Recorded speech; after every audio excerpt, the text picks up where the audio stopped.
And this is Steve Fryer, and I'm on location with Ellena Lieberman, who is a reader of the Akashic Records. And I want to welcome you to the show today. It's wonderful to be here. Okay.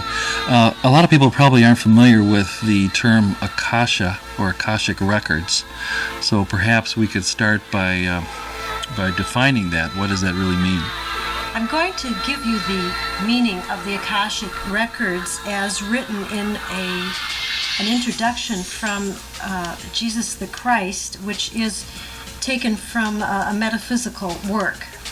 What are the Akashic Records? Akasha is a Sanskrit word and means primary substance, that out of which all things are formed. According to the Aquarian philosophy, it is the first stage of the crystallization of spirit. This philosophy recognizes the fact that all primordial substance is spirit, that matter is spirit moving at a lower rate of vibration, becoming, as one master expressed it, a coagulum. This Akashic, or primary substance, is of exquisite fineness and so sensitive that the slightest vibrations of an ether, any place in the universe, registers an indelible impression upon it. This primal substance is not relegated to any particular part of the universe, but is everywhere present. It is in very fact the universal mind, of which our metaphysicians speak. When the mind of man is in exact accord with the universal mind, man enters into a conscious recognition of these Akashic impressions, and may collect them and translate them into any language on the face of the earth which he is familiar with. It sounds like I think of masters, many of the sages who, when they hit a certain stage of enlightenment, they seem to know everything about a person. Are they in touch with the Akashic Records? It's very true that when they are holy men on a very high level of mastery, that they are instantly in touch with that person or the disciple's records and know exactly what needs to go on. In that case, the universal mind is available to them at all times because they live in that consciousness and they do see everything. They're able to manifest, they're able to read what's coming to them, what has been, and they're very present and refined in their vibrational range, so it's easy for them to tap into all the time. How long have you been reading the Akashic Records, Ellena? Nearly 7 years. 7 years. And what first drew you to this work, and how did you get started? I had done a number of regressions with a man named Gregory Paxson, mm-hmm. and it shed a lot of light on things to me. And in addition to accessing that type of information, my mind began to shift, and I became very interested, not so much about telling the future or practical issues, but sort of the nature of people or the orientation on a deeper level. I did not have the vocabulary to express what I thought I was starting to pick up on. I didn't know what it was. Also at that time, I was introduced to a technique of dialoguing with finer bodies. For instance, there was a way of dialoguing to get information from an astral body, one's own astral body, mm-hmm. or the mental body, and then you would align it back with yourself and be able to get a different perspective on the issues in your life. So I worked with that for a little while. I did some books, I read some books, and then my teacher, Mary Parker, came to town, and actually my husband took a seminar with her and told me that I would really like it. So I did take the seminar, and the first day, it went by so fast I did not know what happened. I didn't actually know what we were picking up on. All I knew is that night when I went home and opened my own records through a prayer, that the greatest amount of love that I had ever experienced seemed to pour down towards me and gave me a sense of tremendous clarity and warmth. And because of that feeling, I longed to continue the work. Well, it would seem to me from my prior knowledge of what little knowledge I've had of the Akashic Records, that it seemed like more of a mental realm process. And you're telling me that you felt love and a deep level of feeling. And that's surprising to me. How do you account for that? The nature of the prayer and the support to enter into that mental realm is done through a loving capacity that's greatly enhanced. When you read someone else's records, you do have to be detached, and in that sense it is mental. But you're working with the spiritual center, which is the crown chakra, and the energy is basically held in the heart, so it's an unconditional kind of love, which allows you to move forward through it. So it's the pathway of the energy that's loving. The information is a vibrational range, a whole landscape that you tap into to gain clarity and to assist the other person's process.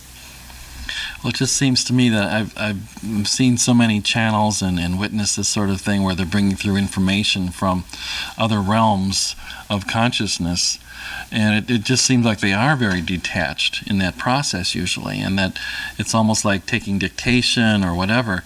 And from what you're telling me, this doesn't seem to be the case here, that there's actually another energy that's combined with the information. The difference in this methodology is, first of all, because of using this prayer, we are asked to maintain our personality and not fall over in a trance. Now you use a certain prayer during the induction process, which the listeners should know about. Yes. But there's something that you don't state publicly. Yes. Why is that? We consider the prayer sacred, and a certain educational process has to go on to acquire the prayer for yourself, for oneself. Now, the Akasha is detached, but it's a very sensitive vibration. And by using the prayer, we ask for permission to see a part of it. And that's the difference between a holy man who's there all the time and someone who is allowed to enter at times to be a facilitator for themselves or another party. So those are some of the distinguishing features. The prayer itself is very holy and it's very loving. So there is a shielding and a safety and a loving that comes in that allows you to do the work. How many readings would you say you've done in the last 7 years? Is there any way to know that? I don't know the exact number. It would be hundreds. Why do people come to you for readings? What's the major reason, generally? I believe people come because of my level of commitment to the work, my attunement and desire to let spirit work and get out of the way, my openness to allow them to flourish and to be brought into the energy. In other words, the reader's holding the energy, but the client is then in the energy and uplifted through it. That is a definite pull. The seriousness of the work, it's not a game. It's not a game to me at all. I would put it on the level of prayer. So I take it very seriously, and I think that's conveyed in the work. Getting back to the individuals that come to you for readings, what kind of what reasons do they have for coming, do they usually say? There's a big variety. Sometimes it's very serious. Life and death decisions. Sometimes it's to gain clarity on their path in the present, even though you may get into future or past information. Also, the individuals tend to be in search of a connection to spirit or a God-centering. The prayer is God-centered. That would be one of the strongest features. Facing great change in life, those individuals. Or if they've been to many readers and they need more information. Sometimes the people have given up on various forms of healing, so they'll go to an alternative type of spiritual practice. What would you say the difference is between an Akashic reading versus a psychic reading? A psychic reading, unless it's a very spiritual psychic, which there are many, a psychic reading is more concerned about sequence, persons, places, things, what they would look like. When you deal with an Akashic reading, we're talking about the soul and the impressions that are coming through from the soul level. So it tends to be a much deeper orientation. We're also using different type of energy. The crown, as I mentioned, it's held in the heart, but it's a spiritual connection. We do not use the sixth chakra, which is the psychic eye. It's not used in this reading. Ellena, I think it'd be fun if we could do a mini Akashic reading on the radio show. So why don't we do that? I'll take a little break here. During the break, you can do your induction prayer, and then when we come back, we'll go right into it. Okay? How's that sound? That sounds great. Let's go do it. Okay, thanks. We'll be right back right after this. You're listening to The Expanding Light. Stay tuned for more. Do you get anything coming through now, Ellena? The first scene that comes through here is that you, Steve, are supposed to be leading a meditation group, and that the meditations will be expanding for you and become a very large part of your life. We had previously discussed the opportunity for tapes for you, but what is depicted at this time, in addition, is that there will be live participation for you working in meditation as you yourself advance with your deeper spiritual connection. Okay, on a slightly different subject, I know that you will be departing for South America. Where are you going? We will be going to Argentina. They have a retreat center which has about 20 bedrooms. It's an old hacienda. The energies there are very interdimensional and extremely enlightening. When you go in, if you're led by the people who are in touch, who live around there, you can't even have normal conversation. They ask that you only communicate through silence or meditation or prayer. It's a very sacred area to those people. Had you been there before? Yes, I have been there before. You know, since spirit is everywhere, and you can obviously access the Akashic Records right here in Evanston, Illinois, why would it be necessary for you to go to such a far-off place? What is the purpose of this trip? It is true that I feel very strongly, incidentally, that you can access anywhere in the world, and that it's the inner planes that you're really dealing with. To go inward deeply enough means that you go upward and connect to source levels.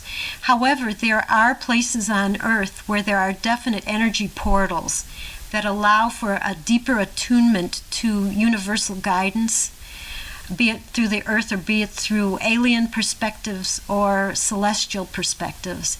And that particular location has all of that available. Indians lived there at one point, and alien beings reside there in another layer of reality too, which infiltrates into the third dimension.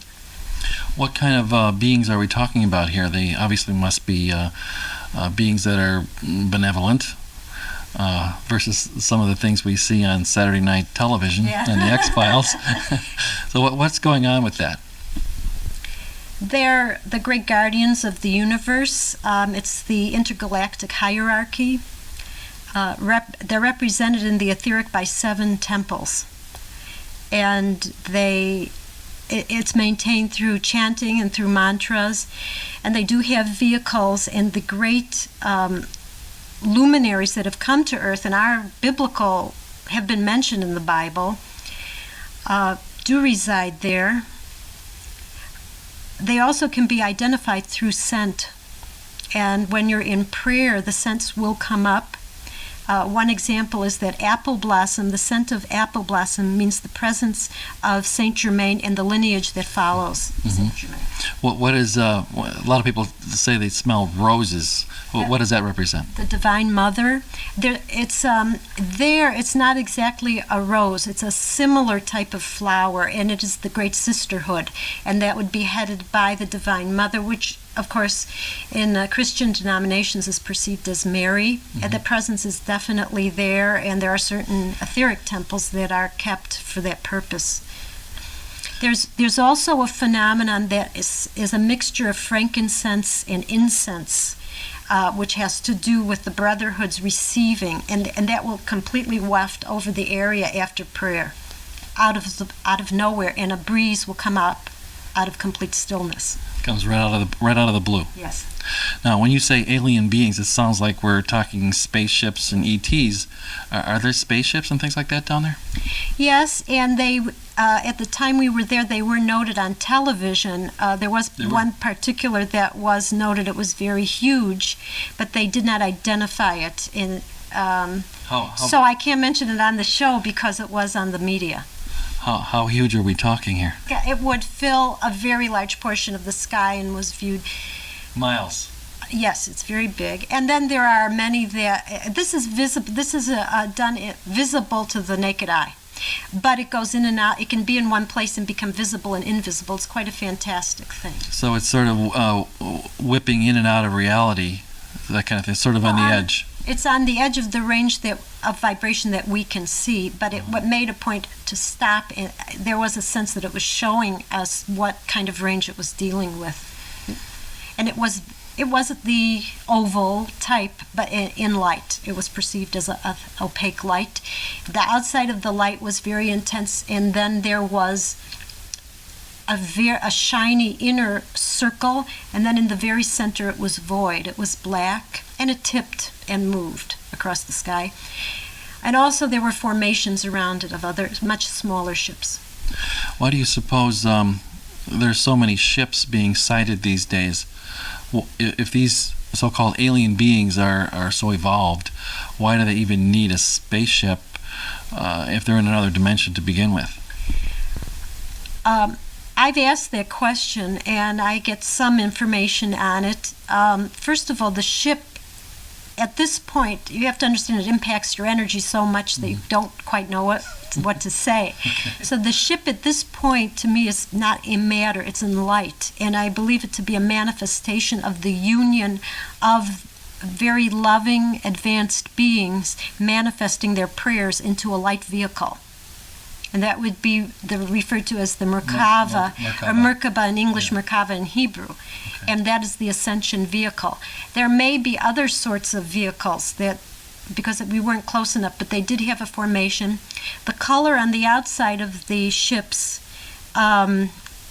identifies where in the universe they come from, although they can change their color, but they're very bright lights.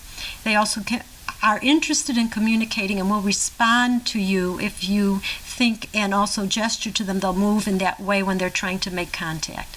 This is the hierarchy, and is also known, that is the center, and also known as the Ashtar Command popularly. I've heard of Ashtar. Are there some UFOs or extraterrestrial ships that we ought to be wary of?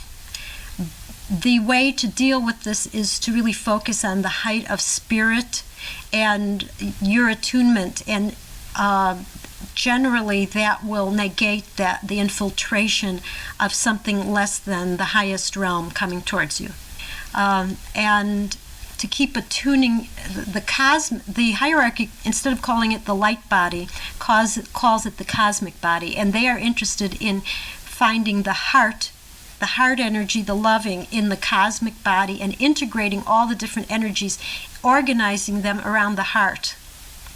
And if you focus on that, you'll be called into the light, and there's nothing to be afraid of. Now that's a good segue to Earth Changes, and if you listen to some of the other radio shows like Art Bell and so forth, Earth Changes is a topic that's brought up many times, and obviously if you look around us, the weather patterns have shifted, and they're quite dramatic and they're different, and even in Chicago here we haven't had any terrible flooding like some of the other parts of the country has had, or like Los Angeles has had many fires, and it just seems like the weather is out of control. So many people are beginning to think that we are living in the times of described in Revelations in the Bible, from the perspective of the Akasha. Are we really living in end time scenario? I believe that we're being elevated, and that what is dense will be made more dramatic and drop away, and we will come dense, but you mean like dark? Fires are dark, or will be darker, heavier, denser, and we are being elevated to come closer to the Akasha. Now, one thing I didn't mention about the Akasha is it's high causal, it's above karma, that we're being cleared out. So the density, it's like sand dropping to the bottom. The density is being cleared out. So as you purify your vibration into goodness, into the light, into higher ethics, into a more attunement to the soul, to the higher self, you enable yourself to drop out of the density and elevate into a place that is of light, that your consciousness will be in a place that will be supported no matter what is being spun off from the earth or what is being dropped off from the earth. What kind of very positive. I'm very positive about the changes. What kind of dramatic changes can we expect? When I first started reading the records, my teacher, Mary Parker, asked us to write down what would happen in 10 years, which was 7 years ago. Okay. And some of it I still hold, that there will be spots of like a poison air over the country, but there will be other spots of great clarity and communities being built. Now, I think this may happen after 2000. In other words, it's in the process, but I don't know the exact time range.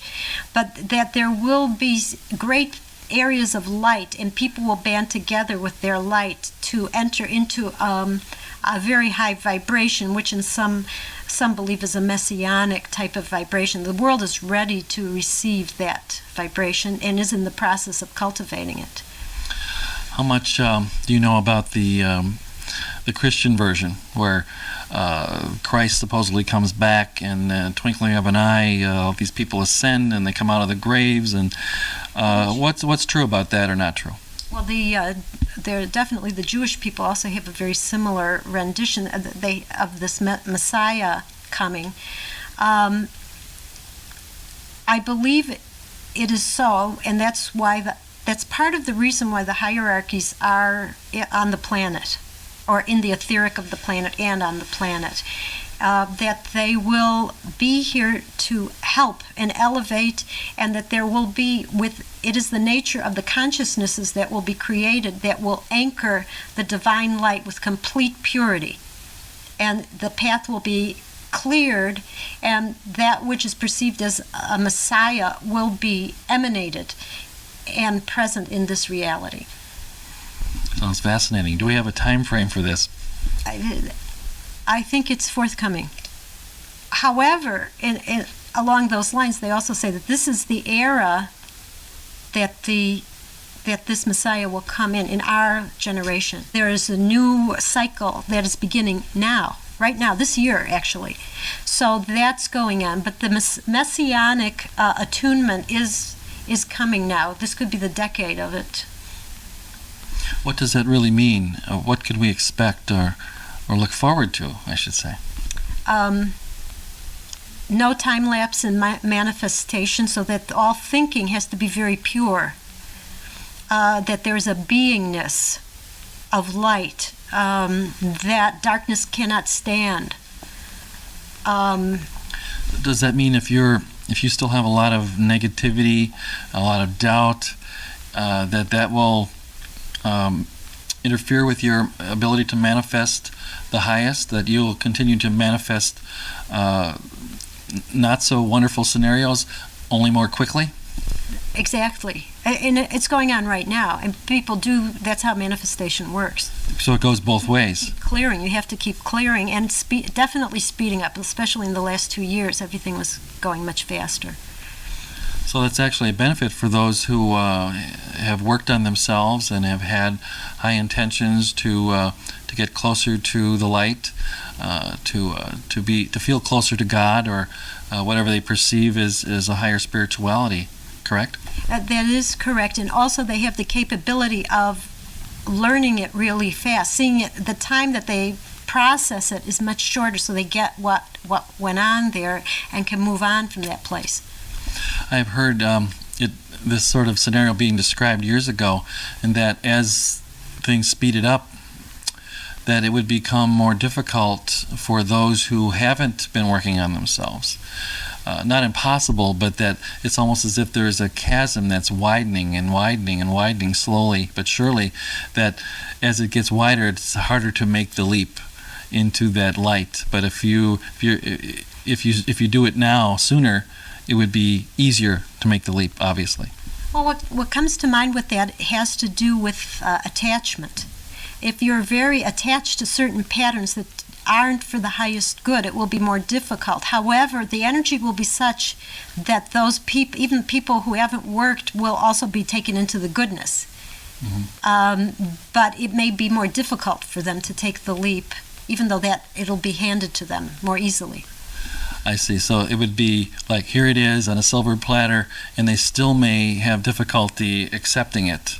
So that it would still be traumatic for them. One of the interesting things that you're bringing up, though, has to do with the out-of-the-body experience. I have had a number of clients who were declared dead or clinically dead, and then they do describe that.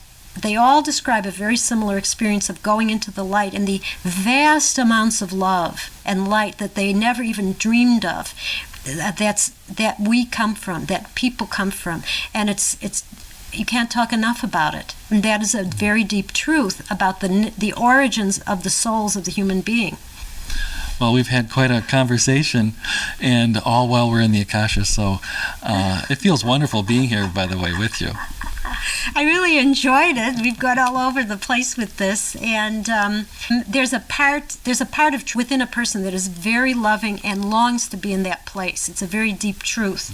So the more we access that level of ourselves and connect to a loving support, the healthier and the clearer we can become. So that's my belief in it. Well, Ellena Lieberman, I want to thank you for being on the program, and wish you the best on your vacation in South America this summer. Thank you very much. I look forward to it, and I've really enjoyed talking to you. Thank you. And we'll leave the light on for you. Thank you. Well, I'm glad you are. I hope I can find my way.